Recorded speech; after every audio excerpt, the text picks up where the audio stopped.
Totes les forces polítiques franceses. Aquest manifest, aquesta carta de protesta, la van fer arribar ara fa uns mesos al president de la República Francesa.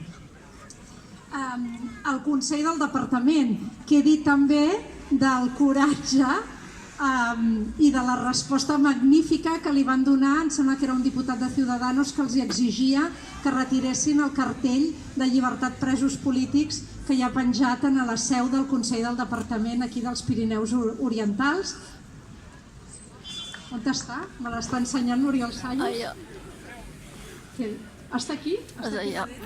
Doncs aquest cartell de llibertat dels presos, la resposta magnífica de què n'havien de fer, de demanar-los amb ells que retiressin el que tenien penjat lliurement en el balcó, que per això són un òrgan democràtic electe i pren les seves pròpies decisions i no correspon a cap diputat d'un altre estat de venir-los a demanar que retirin aquest cartell.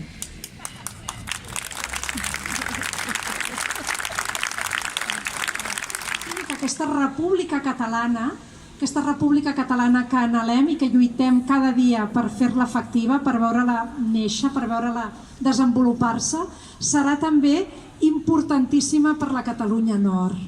Perquè d'una banda, des del punt de vista econòmic, disposar d'un govern, d'un estat que estigui al costat dels interessos econòmics de la Catalunya Sud ajudarà sens dubte també a la Catalunya Nord, amb aquestes millors connexions per ferrocarrils, amb aquesta potència econòmica de la qual la Catalunya Nord, que ha estat sempre una mica tractada com la perifèria de l'estat francès, passaria a situar-se en el centre, passaria a situar-se en el centre de proximitat a una república catalana pròspera.